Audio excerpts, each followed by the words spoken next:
ભાબરમાં હર્ષોલ્લાસ સાથે હોલિકા દહન. પૂનમના દિવસે ચંદ્રગ્રહણને કારણે આજે જ વિધિવત પ્રગટાવાઈ હોળી. ભાબર શહેરમાં આજે હર્ષોલ્લાસ અને ધાર્મિક ભાવના વચ્ચે પરંપરાગત હોલિકા દહનનો કાર્યક્રમ યોજાયો હતો. આવતીકાલે પૂનમના દિવસે ચંદ્રગ્રહણ હોવાથી ધાર્મિક માન્યતાઓ અનુસાર શુભ મુહૂર્તમાં આજે જ હોળી પ્રગટાવવામાં આવી હતી. શહેરના વિવિધ વિસ્તારોમાં શ્રદ્ધાળુઓ મોટી સંખ્યામાં ઉપસ્થિત રહી ધાર્મિક વિધિઓ સાથે હોલિકા દહન કરી ફાગોત્સવની શરૂઆત કરી હતી. હોળી પ્રગટાવવાની પૂર્વે વિધિવત પૂજન અર્ચન કરવામાં આવ્યું હતું. મહિલાઓએ પરંપરાગત વેશભૂષામાં હોળી માતાનું પૂજન કરી સુખ સમૃદ્ધિ અને કુટુંબ કલ્યાણ માટે પ્રાર્થના કરી હતી. બાળકો અને યુવાનોમાં ખાસ ઉત્સાહ જોવા મળ્યો હતો.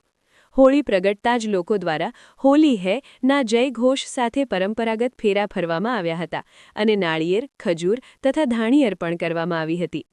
ધાર્મિક આગેવાનોના જણાવ્યા મુજબ પૂનમના દિવસે ચંદ્રગ્રહણ લાગતું હોવાથી ગ્રહણકાળ દરમિયાન કોઈપણ શુભ કાર્ય કરવાનું ટાળવામાં આવે છે.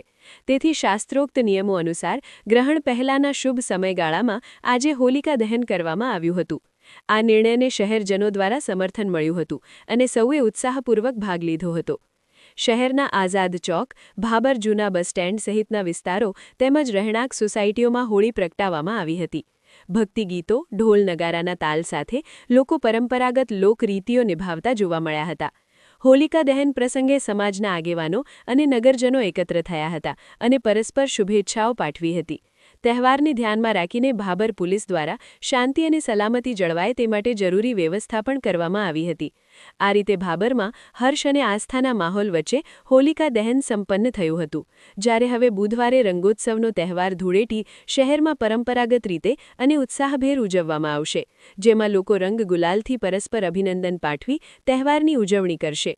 અહેવાલ સોમાભાઈ જે રાવળ, S1 ગુજરાતી ચેનલ, ભાબર, બનાસકાંઠા.